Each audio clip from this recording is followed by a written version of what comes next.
Maranatha. ಇಂದು 3 August 2025. ಎಲ್ಲರಿಗೂ ಶುಭ ಮುಂಜಾನೆ.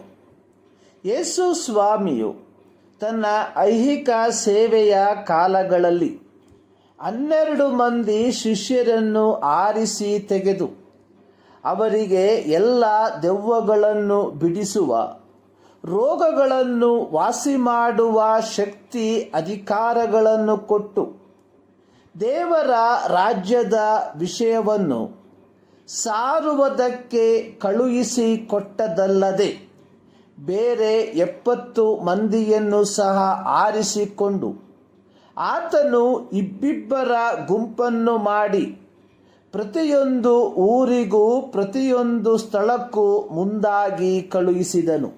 ಇದಾದ ಮೇಲೆ ಸ್ವಾಮಿಯು ಇನ್ನೂ 70 ಮಂದಿಯನ್ನು ನೇಮಿಸಿ ಅವರನ್ನು ಇಬ್ಬಿಬ್ಬರಾಗಿ ತಾನು ಹೋಗಬೇಕೆಂದಿದ್ದ ಪ್ರತಿಯೊಂದೂರಿಗೂ ಪ್ರತಿಯೊಂದು ಸ್ಥಳಕ್ಕೂ ಮುಂದಾಗಿ ಕಳುಹಿಸಿದನು. ಕಳುಹಿಸುವಾಗ ಅವರಿಗೆ ಹೇಳಿದ್ದೇನೆಂದರೆ, ಬೆಳೆಯು ಬಹಳ, ಕೆಲಸದವರು ಸ್ವಲ್ಪ. ಆದದರಿಂದ ಬೆಳೆಯ ಯಜಮಾನನನ್ನು ನಿನ್ನ ಬೆಳೆಗೆ ಕೆಲಸದವರನ್ನು ಕಳುಹಿಸಬೇಕೆಂದು ಬೇಡಿಕೊಳ್ಳಿರಿ. ಹೋಗಿರಿ, ತೋಳಗಳ ನಡುವೆ ಕುರಿಮರಿಗಳನ್ನು ಹೋಗಿಸಿದಂತೆ ನಾನು ನಿಮ್ಮನ್ನು ಕಳುಹಿಸಿಕೊಡುತ್ತೇನೆ. ದೌತ್ಯ, ಮಿಷನ್ ಅಥವಾ ಸುವಾರ್ತೀಕರಣ ಮನುಷ್ಯನ ಸಂಕಲ್ಪವೋ ಗುರಿಯೋ ನಿರ್ಣಯವೋ ತೀರ್ಮಾನವೋ ಅಲ್ಲ. ಬದಲಿಗೆ ದೇವರ ಭಾಗವಹಿಸುವಿಕೆ ಅಥವಾ ಒಳಗೊಳ್ಳುವಿಕೆ ಅಥವಾ ಮಧ್ಯಸ್ಥಿಕೆಯಾಗಿದೆ. Mission is not man's intention, rather it's God intervention.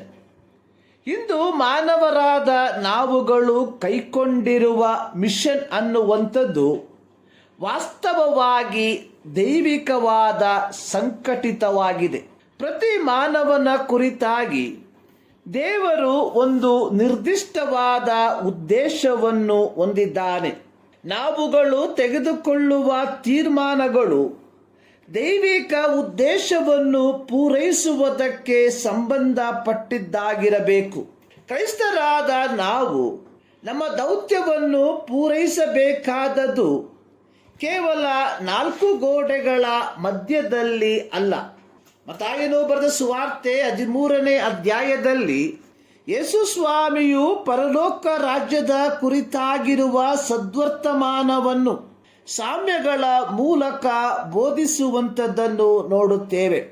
ಈ ಅಧ್ಯಾಯದಲ್ಲಿ ಒಟ್ಟು 7 ಸಾಮ್ಯಗಳು ಬರೆಯಲ್ಪಟ್ಟಿದೆ.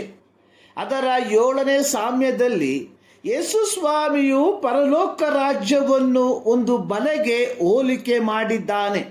ಅದನ್ನು ಸಮುದ್ರದಲ್ಲಿ ಹಾಕಿ ಎಲ್ಲ ಜಾತಿಯ ಮೀನುಗಳನ್ನು ಹಿಡಿದರು. ಅದು ತುಂಬಿದ ಮೇಲೆ ದಡಕ್ಕೆ ತಂದು ಒಳ್ಳೆಯ ಮೀನುಗಳನ್ನು ಪುಟ್ಟಿಗಳಲ್ಲಿ ಹಾಕಿ ಕೆಟ್ಟ ಮೀನುಗಳನ್ನು ಬಿಸಾಡಿಬಿಟ್ಟರು. ನಮ್ಮ ದೌತ್ಯ ಅಥವಾ ಸುವಾರ್ತೀಕರಣದ ಉದ್ದೇಶ ಪ್ರತಿಯೊಬ್ಬರೂ ಪರಲೋಕ ರಾಜ್ಯದ ಕುರಿತಾಗಿರುವ ಸದ್ವರ್ತಮಾನವನ್ನು ಕೇಳಿಸಿಕೊಳ್ಳುವಂಥದ್ದು. ಅದು ಕೇವಲ ಪ್ರಸಂಗದ ಕರಪತ್ರ ಹಂಚುವುದರ ಮೂಲಕವಾಗಿ ಅಲ್ಲ, ನಮ್ಮ ಜೀವಿತದ ನಡವಳಿಕೆಯ ಮೂಲಕವಾಗಿರಲಿ. ಸೆಂಟ್ ಫ್ರಾನ್ಸಿಸ್ ಅಸಿಸಿಯವರು ಹೇಳಿರುವಂಥದ್ದು, preach the gospel at all times and if necessary use word. ಎಲ್ಲ ಸಮಯಗಳಲ್ಲಿ ಸುವಾರ್ತೆಯನ್ನು ಸಾರಿರಿ ಮತ್ತು ಅಗತ್ಯವಿದ್ದರೆ ಪದಗಳನ್ನು ಬಳಸಿ. ಪ್ರಿಯರೇ, ಆಗಸ್ಟ್ ತಿಂಗಳ ಈ ವಾರ ನಮ್ಮೆಲ್ಲರ ಗುರಿ ಅನ್ನುವಂಥದ್ದು ಸುವಾರ್ತೆ ನನ್ನ ಮೂಲಕ ಎಲ್ಲ ಕಡೆಯಿಂದ ಎಲ್ಲ ಕಡೆಗೂ ವ್ಯಾಪಿಸುವುದಾಗಿರಲಿ. ಈ ಮುಂಜಾನೆಯಲ್ಲಿ ಸರ್ವಶಕ್ತನಾದ ದೇವರು ಈ ಮಾತುಗಳ ಮೂಲಕ ನಿಮ್ಮನ್ನು ಆಶೀರ್ವದಿಸಲಿ.